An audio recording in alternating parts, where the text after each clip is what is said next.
Hi, hello, friends. Welcome back to Night Court Narrative. Today, oh my god, listen, today I have what I feel like is a treat.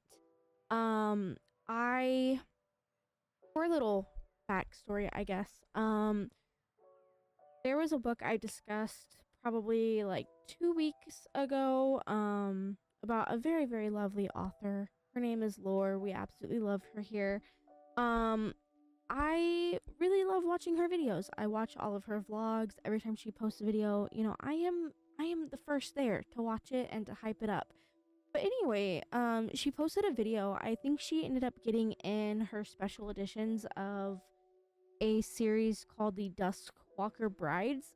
Never heard of them, by the way, before that video. And those special editions were absolutely gorgeous. And I'm like, okay, first of all, I'm a girly that really likes cute covers. I'm a girly that likes very vibrant colors.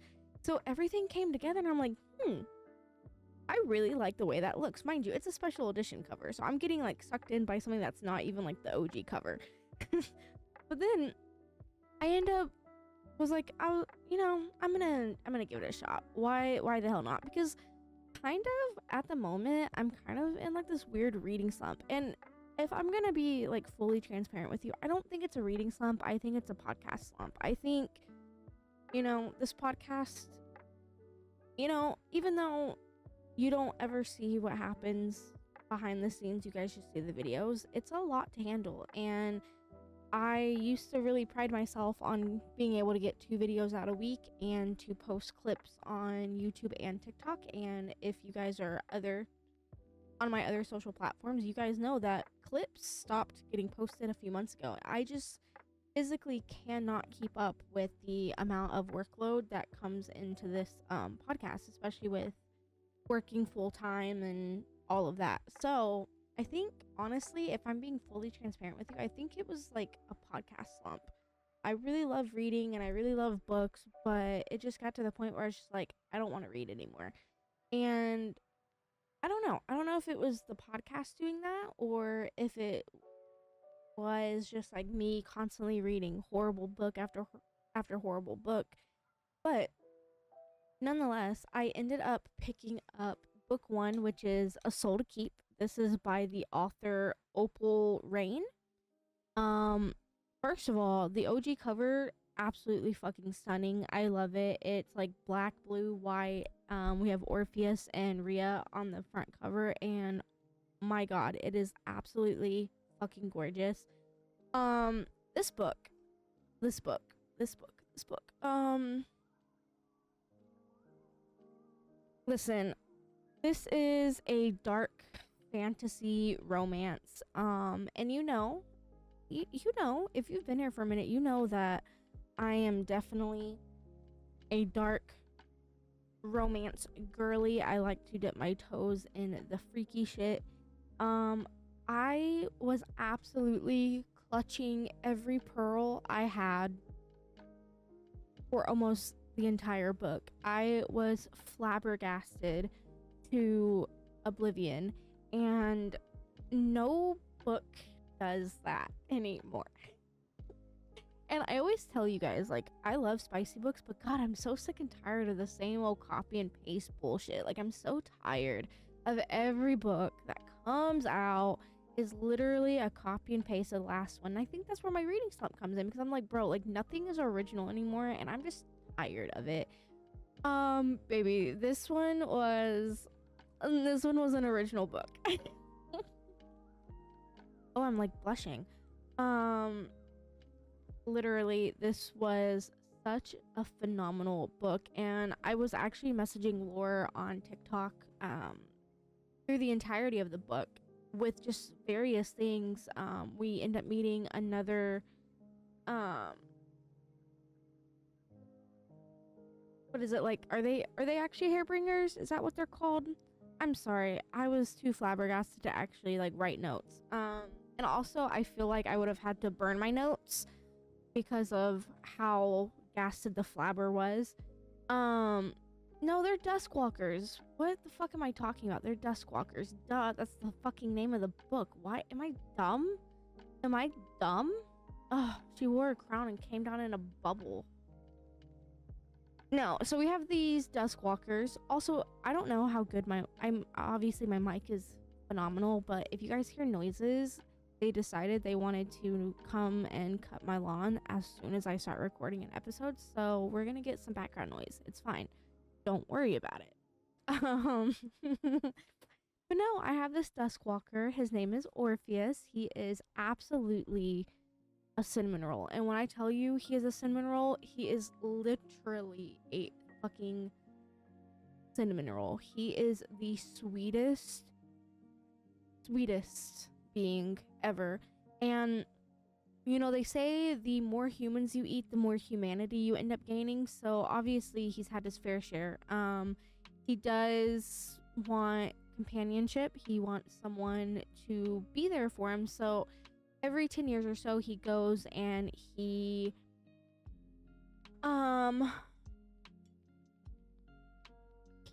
basically goes to this village and he asks for an offering. They end up giving him an offering. Obviously he takes a woman, which they're assuming to be his bride. You know, she's already dressed up in her wedding gown and all of that, which, you know, that's not necessarily his like go-to. Like, that's not the thing that he's really there for, because I mean, like I said, he just wants companionship. He just wants someone to be there, just talk to and everything.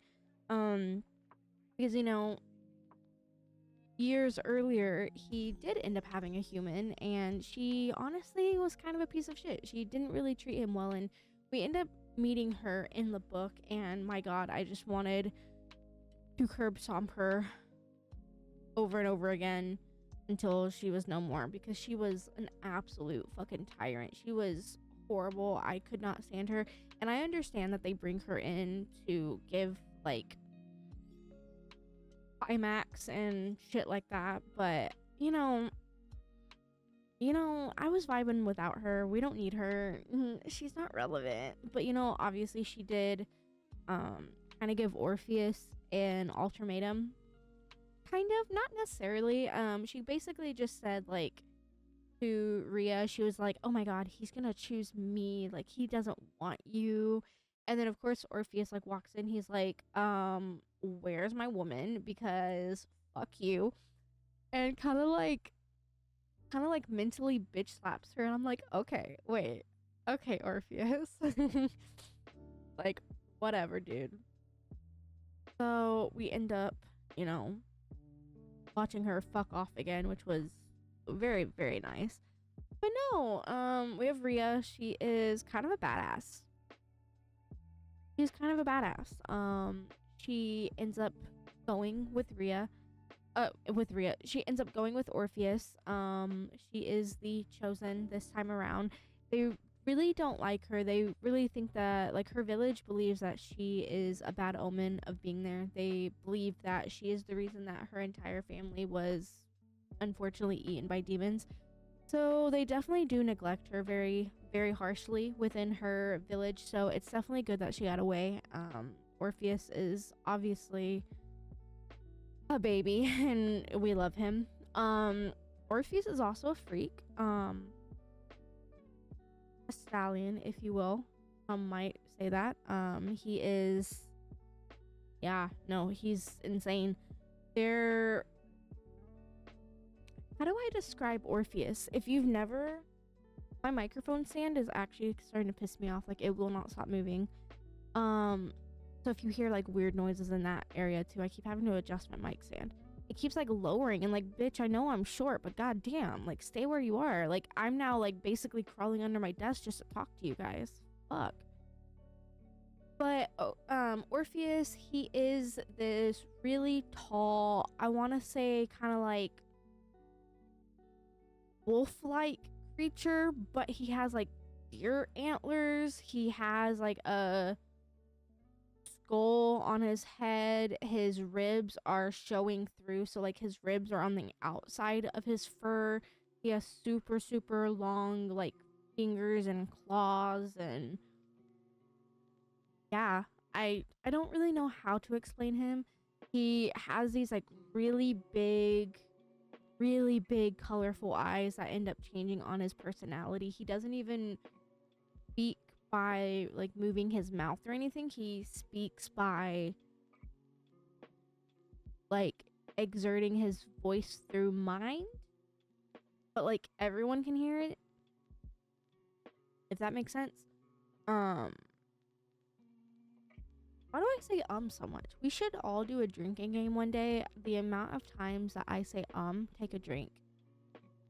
We're only 6 minutes in. Oh, we're like 10 minutes in. And yeah, half of you guys are on your ass completely shit-faced. My bad.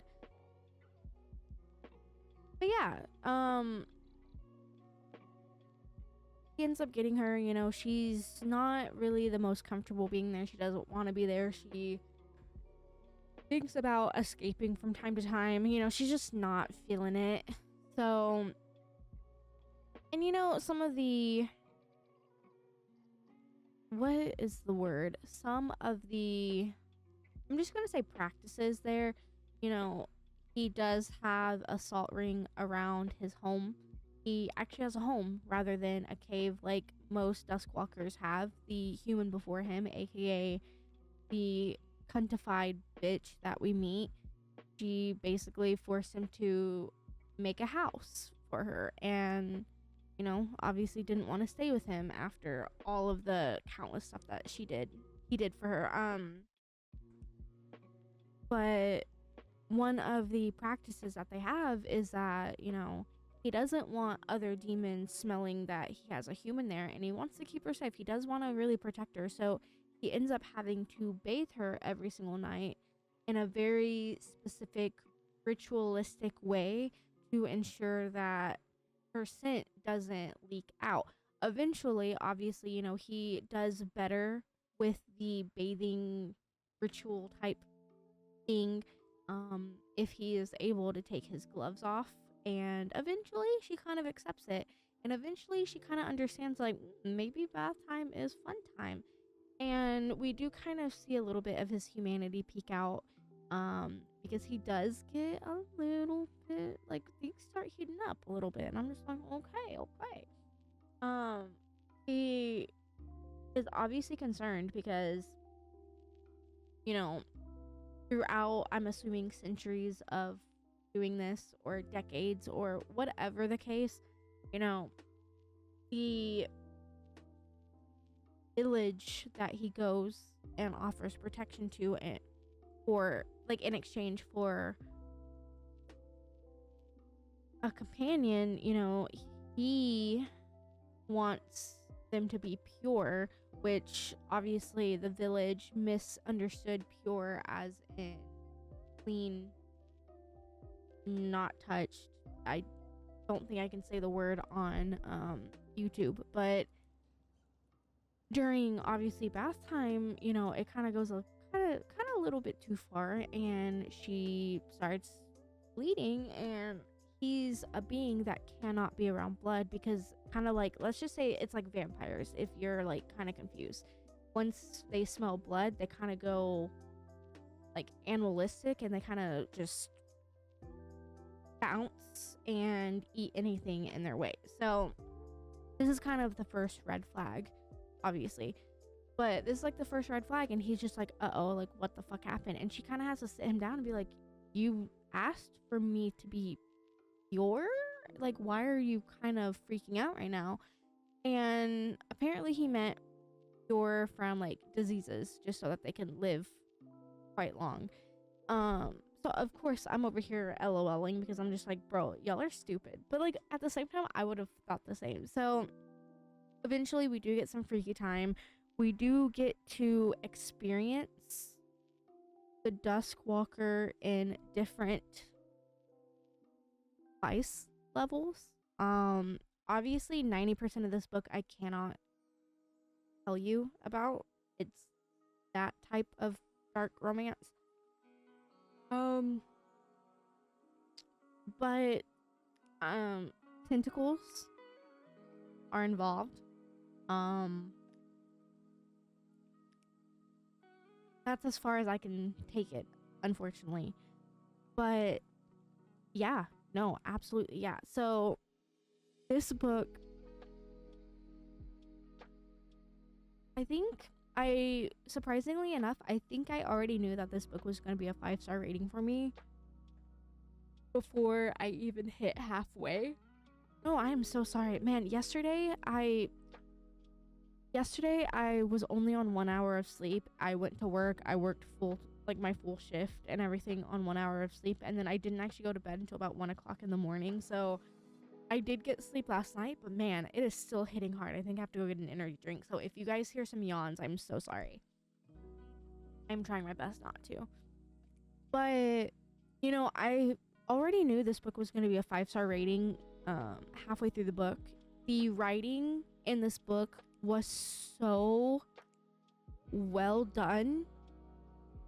The writing was so well done, and I cannot express that enough. This book was the type of book, and the writing style was the type where it is so easy to digest, and it's so easy to get lost in and forget that you're even reading. But it's also so well done where once you do finish a chapter, as most people or like myself, I'd be like, okay, well, I'm done. I'm going to read it more tomorrow. No, like you have to start reading the next chapter in order to, figure out what happens next. And the spice was so very well done. And I'm not going to lie to you. I still kind of have a little bit of a hard time visualizing what Orpheus looks like during feisty time, specifically the lower region. I kind of have an idea, but like I'm not the worst when it comes to visualizing things on a page. Typically when I'm reading, it comes out like a movie in my head.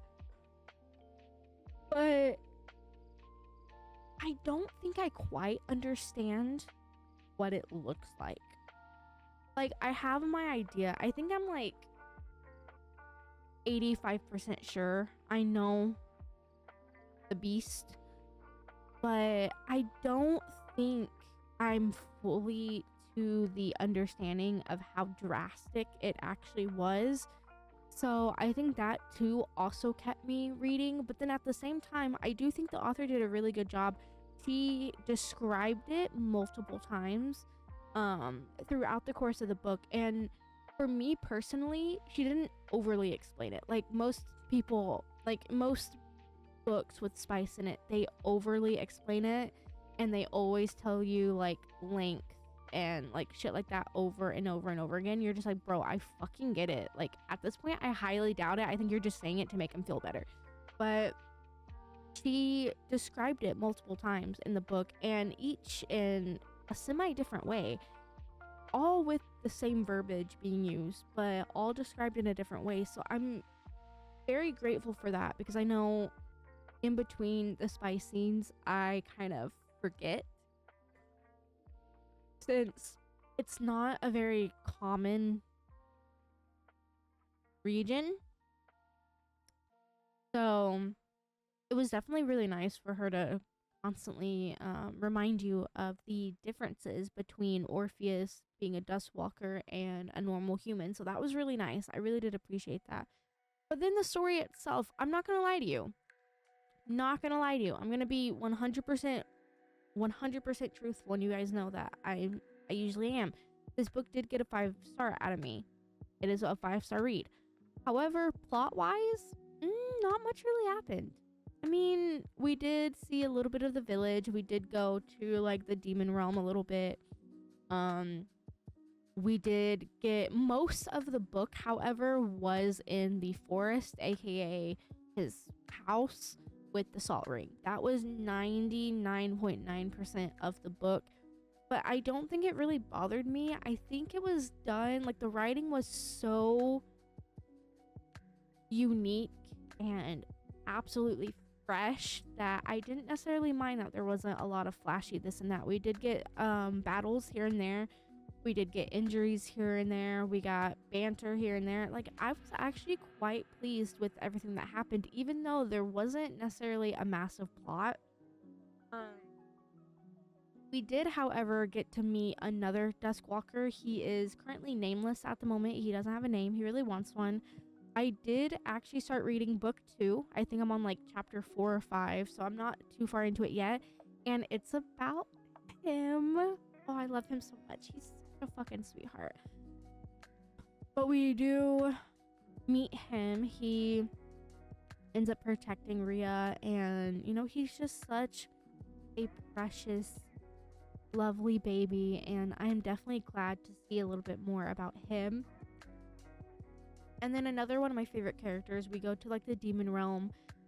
Obviously Reia does kind of annoy me. She's so infuriating. You know, Orpheus asks for one thing, and it's as if he's doing something, just stay put. That's all he asks. He'll be right back. Just stay put.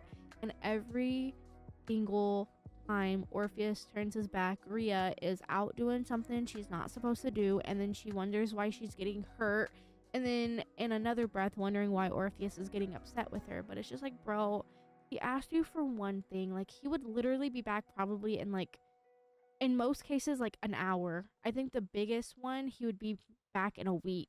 Like, at that point, just sit tight and just listen to him. But they ended up going to the demon realm with precious baby Orpheus and Reia.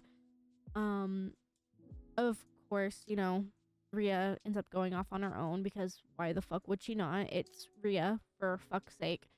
And we end up getting to this Black Cat bookshop, and we end up meeting the owner, I guess, of the bookshop. And oh my god, I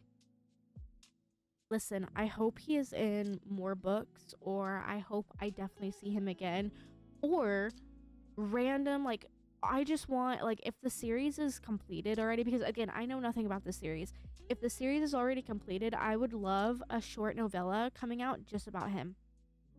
All I want, all I'm asking. I need to see more of the bookshop owner, because he was my baby, and I want to pet him and boop the snoot so hard, because he was fucking precious. But yeah, I don't know. I can't tell you too much about this book because the video will get taken down. But this was absolutely it. If you really like dark romance, if you like dark fantasy romance, and if you're kind of tired of the typical bullshit when it comes to spice, I definitely do really suggest this book. It was absolutely amazing. I really liked it. It did kind of feel, now I'm gonna piss a lot of people off with this, and you'll cope. You'll be fine. If you want something similar to like the plot line, kind of. And no, I'm not saying it's the same as this book. Holy fuck. Like, holy fuck. Chill out. You're fine. I'm just saying, if you want something kind of similar to like the feel of the plot, I would say the very first ACOTAR. Because you have Orpheus going to the village, claiming Reia. You have the trip to the house. You are stuck at the house.